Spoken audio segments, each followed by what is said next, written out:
everyone. We are the Hipstorians. My name is Neil.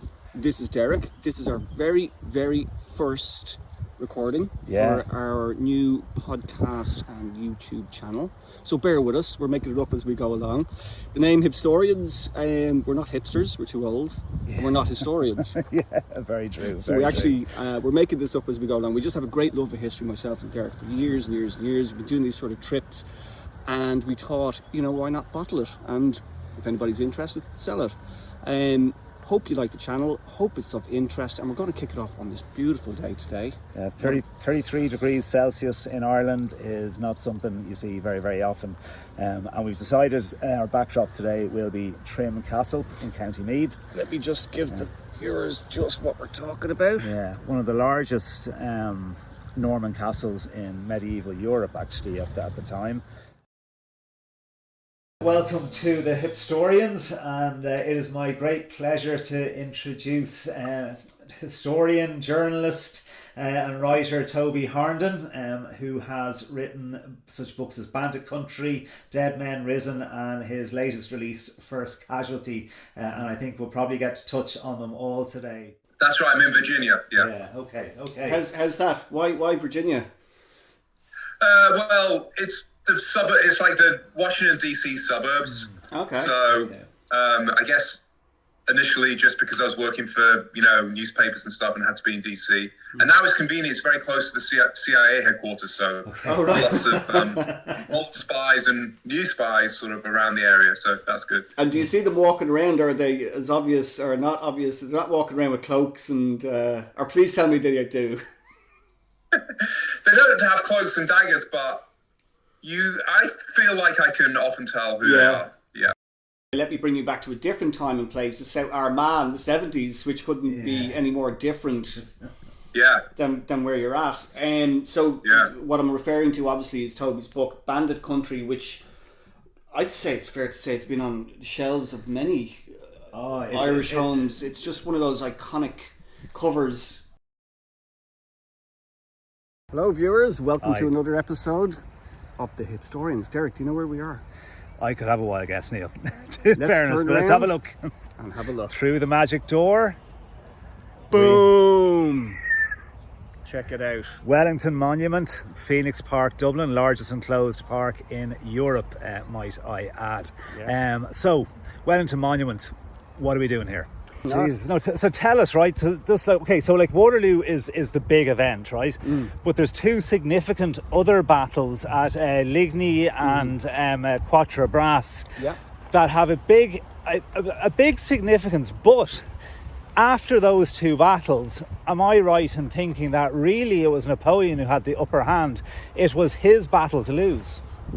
100% correct. Arthur, good afternoon. Thanks for joining the Hipstorians with myself, Neil, and Derek. Hi, Arthur. How are you? Thank you for inviting me. You're more than welcome. I think, as I explained just before we came on air, as it were, we're just fascinated by history, Arthur, all sorts of history, all aspects of history. I mean, your story kind of jumped out and, got Derek to reach out to you. You've led a bit of, I'd say, an exotic life. Let me see, you served as a senior British diplomat in, let's see, where do we start?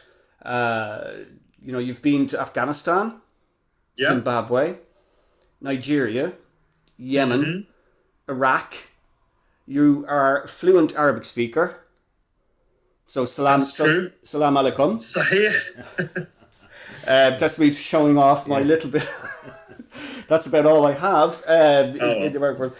So I went to Zimbabwe when I was probably, 23 years old or something. And that was when there was the beginnings of what you see now in an intensive situation in Zimbabwe with a real kind of sort of autocratic political system. But this was the first time that there was this political movement against Robert Mugabe, the MDC, as it was called, Movement Democratic Change.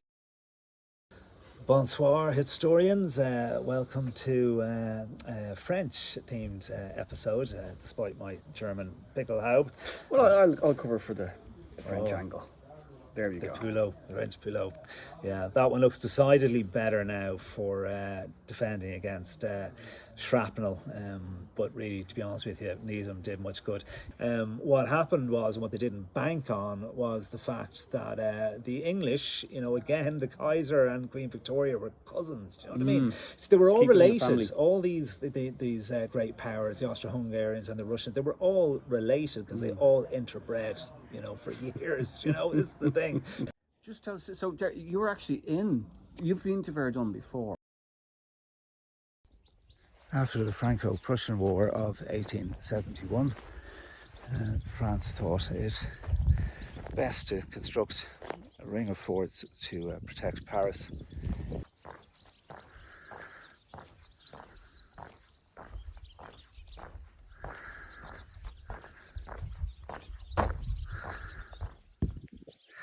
Okay, right here we're at the top of the fort, and you can see the type of commanding position this part of the fort would have had over the surrounding lands. And unfortunately for them, they did.